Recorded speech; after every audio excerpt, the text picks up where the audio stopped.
So I saw a couple of posts from fairly prominent people just recently in forums and Facebook groups, um, um, just recently stating that science has no place in the hypnosis and hypnotherapy field, and why it shouldn't play a role. And I wanted to offer up a rebuttal to some of that rhetoric with this video today. In some hypnotherapy circles today, you'll often hear a familiar refrain. You can't study hypnosis scientifically, that there are too many variables, or science kills the magic, or the scientific method doesn't apply to something as complex and individual as the human mind. These are very common, these statements. And sadly, they misunderstand both what science is and what it can do for our field. In fact, they often reveal a deeper discomfort, not with science itself, but with a sort of perceived threat that scientific thinking might somehow invalidate intuition or someone's experience, or some of the more creative aspects of hypnosis. So I wanted to offer we'll do my best to offer up a balanced rebuttal of some of that anti-science rhetoric in hypnotherapy. And if you're familiar with me or my work, I've written about and spoken about these themes a great deal before today. But I want to explain why scientific thinking is essential. And show how our field benefits from some research-informed practice, without us needing to be science fascists, by the way. Ultimately, I want to make a call for rapprochement, a coming together of and respecting, mutually, experience, artistry, as well as evidence. I've said it before, it's very much a false dichotomy, this idea of art versus science, or experience versus science, charismatic experience versus science. Many performance hypnotists or experiential practitioners, position science as the sort of enemy of the art of hypnosis, that it's somehow a cold, sterile force trying to reduce a deeply human interaction into data points and statistics.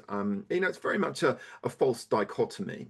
Hypnosis, like like psychotherapy in general, is both an art and a science, and that the artistry lies in some of those subtleties of language or timing and empathy and rapport, and a wide range of other stuff, the how of hypnosis, and the science lies in understanding why and when techniques work, and the mechanisms of attention and expectation and suggestion and neurocognitive change. Now, rejecting science because it cannot capture every single nuance of hypnotic encounter is like it's like rejecting anatomy because it cannot capture the soul of dance. Science doesn't replace artistry; it supports and refines it.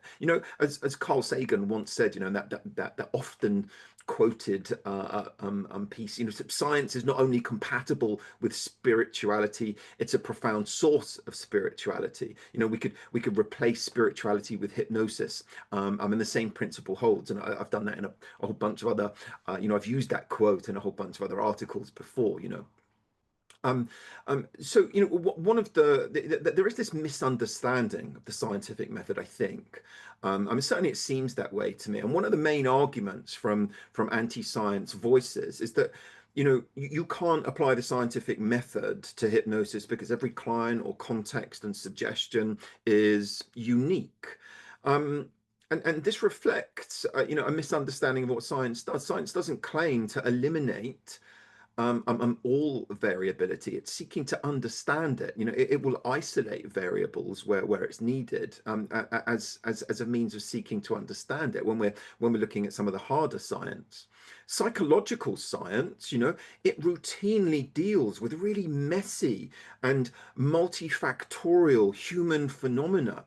Emotions, relationships, consciousness. These are all topics that are no less complex than hypnosis. Yet psychology, neuroscience, psychiatry all study this type of phenomena systematically and fruitfully. Under attempting to understand the human condition and so on. Um, Randomized controlled trials, brain imaging, psychophysiological research, and various other things. They've all provided insights into how hypnotic phenomena occur. Science doesn't, require simplicity necessarily. It requires clarity of method and transparency of the reasoning. You can study suggestion effects and dissociation and expectancy or attentional absorption without pretending that every client is identical. Scientific inquiry works through, approximation and replication and refinement. These are classic themes. Not through claiming total certainty. We're not attempting to be right. We're attempting to say that on the balance of evidence, these are the predictions we can make. Quite, as healthily as we're able. Um, and ultimately, I think we need science to understand hypnosis mechanisms. Science helps us go beyond what works, to understand why it works. And that understanding is what leads us to better outcomes, to raising ethical standards, and some deeper innovation ultimately. Important research findings don't destroy the mystery of hypnosis. They deepen it. They give us language, they give us frameworks, they give us empirical grounding. They help us refine our interventions, making them more targeted or ethical, but importantly, teachable as well. Because without science, hypnotherapy risks remaining a collection of charismatic anecdotes or invented techniques. With science, it has the potential to become a more legitimate psychological discipline that can stand alongside cognitive behavioral, psychodynamic, mindfulness based, humanistic approaches that are all sort of typically far more readily accepted than hypnosis. They have a better public perception, sadly. And that's important if we want more people to benefit from hypnotherapy. Hypnotherapists should want this, as it makes for a much more viable business too. More people are aware of it, and more people, and it has a better public perception. Um, and sadly, there is a potential harm of rejecting science. When parts of the hypnotherapy community dismiss scientific thinking, some problems arise. And the first one is rather obvious, that there is a loss of credibility, because without empirical grounding, hypnotherapy risks being seen as pseudoscience, showmanship, rather than therapeutic craft. There is stagnation as well, because without research, we recycle old techniques without questioning whether they still work or whether they can be improved, whether we can, understand the mechanisms that made them effective in the first instance. There are potentially ethical concerns, because without evidence, clients, members of the public, they are vulnerable to exaggerated claims. They're vulnerable to ineffective interventions being used because of the therapist's belief rather than, actual efficacy. Um, Importantly for us, and one of the things that I'm fed up of in the field of hypnosis is isolation. When we dismiss science, it isolates hypnotherapy from the broader mental health discourse, and it excludes us from that richness and that the benefit that we get from interdisciplinary collaboration. We would benefit so much from more of that. I want to be at the table. We should all want to. Um, um, uh, but anecdotal or experiential wisdom. Of course, it's valuable, but when we treat it as infallible, we drift into dogma. And science is the antidote to dogma. It's asking, how do you know? And that's not to attack. You don't have to defend that. It's to clarify. When we ask, how do you know? It's not to attack, it's to clarify. And we want to, understanding complexity is not an excuse for rejecting science. It's true. Hypnosis involves many variables, state traits, personality, suggestibility, therapist skill, the context, expectation. So much more we can add to that list. Of course, we know that. But, that's true of all psychological therapies. Researchers in psychotherapy have developed ways to study complex, context-dependent phenomena. You know, they they know about the opposition that you have. They're scrutinized. They're exposed to rigor. And examination. We use mixed methods, qualitative research, single case studies, process outcome correlations, as well as some of the hard science stuff, which I happen to love, by the way. Um, Complexity doesn't exempt hypnosis from scientific scrutiny. It demands better science, basically. When I met and talked with one of the hypnosis field's most prolific researchers before he passed away, sadly, Stephen J. Lin, he argued that hypnosis research has actually thrived precisely because it wrestles with complexity. It means that we develop increasingly sophisticated models that integrate neurocognitive, social, and phenomenological perspectives. The point is not to oversimplify, but to investigate systematically. Um, so as far as I'm concerned, that there's a huge amount of value of being research informed. And by the way, I say research informed and not research enslaved. Okay, we're not becoming a slave to research, and we're being research informed. And some practitioners, do fear that, or seem to fear that embracing science means that we have to somehow abandon intuition, or that we abandon experience or creativity. But it doesn't mean that at all. Being research informed means integrating the best available evidence with clinical expertise and with client values. And that triad is what underpins evidence-based practice across all health professions. It's there at the heart. It's been considered already. Best available evidence, clinical expertise, client values. They come together. It's already there. Having some literacy and understanding about that stuff. You'd know. Um, um, this approach doesn't turn therapists into robots. I'm not seeking for everybody to become science fascists either, but to encourage critical thinking. To know when a method has some empirical support. Surely your clients deserve that. Understanding why what you are doing might work. Um, Flexibly adapting what you're doing to the individual in front of you. And for instance, knowing something simple like expectancy enhances hypnotic responsiveness.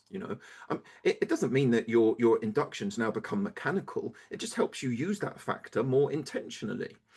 Research informs. It's not there to dictate. We need artistry and empathy. I understand that, as much as we need data.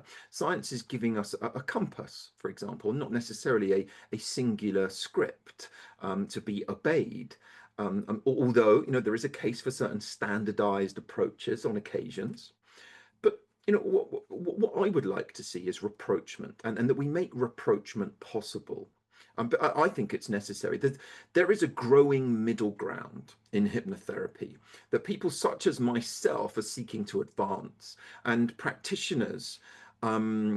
These are, people who value scientific thinking but still appreciate the richness of subjective experience, and the complexity of what it is that we're doing, and seeing no contradiction between being both creative and evidence informed, for example. And rapprochement, what it means is a respectful sort of reconciliation between science minded and experiential practitioners, and that benefits all of us. It benefits everyone. Practitioners gain confidence that their work aligns with psychological theory and empirical understanding. Our clients, members of the public, gain safer, more effective interventions. The profession gains credibility within psychological circles and within conventional healthcare. And I think that that's important if we want more people to have access to it. And to achieve this, we need dialogue and not division. And the scientific community must communicate their findings in accessible, non-patronizing ways. Practitioners must approach evidence with curiosity and not defensiveness. Um, as the clinical psychologist and researcher Scott Lilienfeld put it, science and compassion are not competitors; they are allies in the service of human welfare, and that's the spirit of rapprochement. Science in service of people and not pride. So a lot of people say, science can't measure hypnosis because it's subjective. Lots of psychological phenomena is subjective: pain, emotion, imagery, yet science studies them using validated self-report scales, physiological markers, neuroimagery, much more. Subjectivity is measurable when it's approached carefully. Some people say you can't randomize human experiences. you know, Randomization doesn't erase individuality, it reduces bias so that we can identify some general trends. It complements rather than replaces qualitative insight. What is it? A lot of people say to me, well, science keeps changing its mind, and that proves it doesn't work. But that's precisely why science does work. It's self-correcting. Each new finding refines our understanding. Dogmatic certainty is the problem, not revision. I've altered my own position so many times. I refuted the central premise of my best-selling book. I would have been far better off promoting it because people liked it much more than my other stuff, which is sad. Some people say, my experience proves hypnosis works. I don't need research. And experience is vital, but it is also prone to bias, confirmation bias, placebo effects, selective memory. Research helps us see beyond our own blind spots.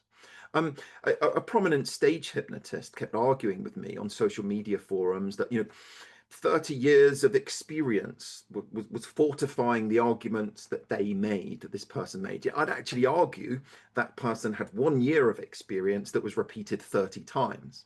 And there are other well-marketed voices that promote techniques that they've invented, which have had no real scrutiny, certainly not scientific scrutiny. And so while they may be effective for some people, we don't know if they are effective in the hands of anyone. The mechanisms that are making it effective could simply be that a believable, charismatic voice is delivering it. And not everyone wielding the technique will have that necessarily.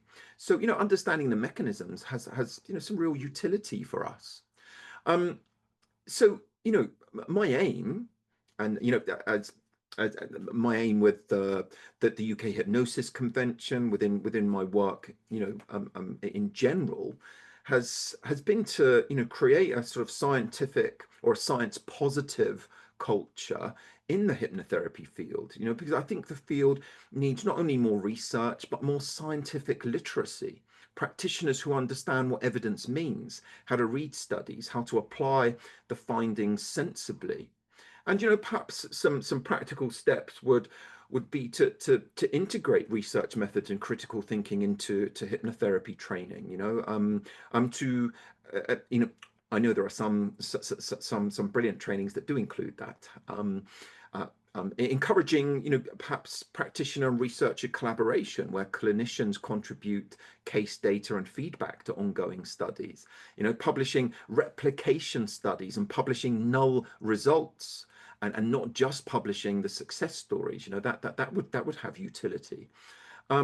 Creating accessible summaries of hypnosis research, for practitioners and the public. I myself, I've had peer-reviewed meta-analysis and systematic reviews published that we've made open source so that the field can benefit from them and not just those who can access academic libraries. And I think we want to be rewarding curiosity and open-mindedness, rather than charismatic certainty and confident loud voices.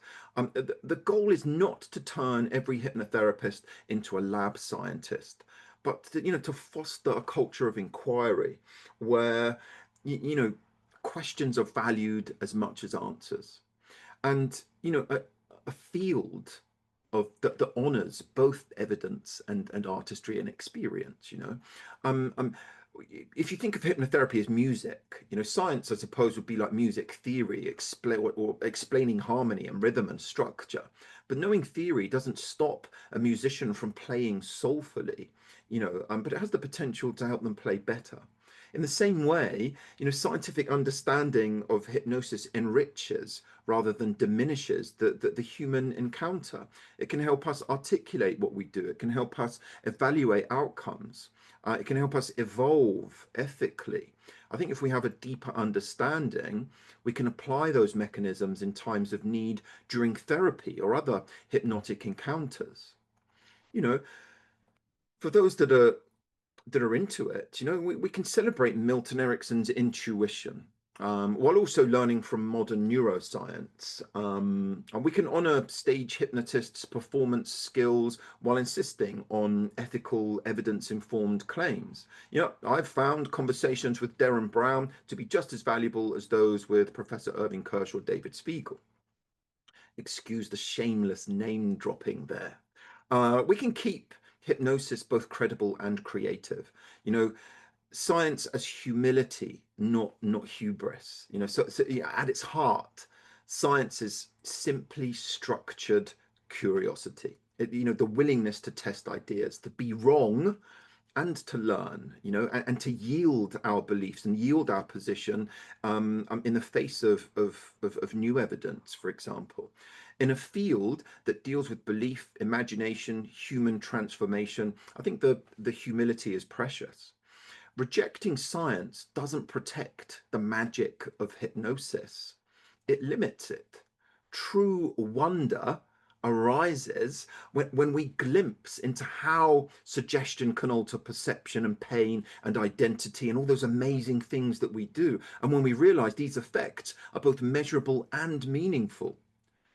I think, and I believe, the most powerful hypnotherapists of the future will be those who blend the heart of an artist with the mind of a scientist, and who build their experience and reflect upon what they do and yield their position. And so, practitioners who can stand in front of their clients and say, what I'm doing is both inspired and informed. Because I think hypnosis deserves nothing less than our full intellectual and creative respect. I hope that makes sense. I hope there's some value in there for you, and I hope you'll join me in that mode of thinking. Thank you for listening. Thank you for tuning in.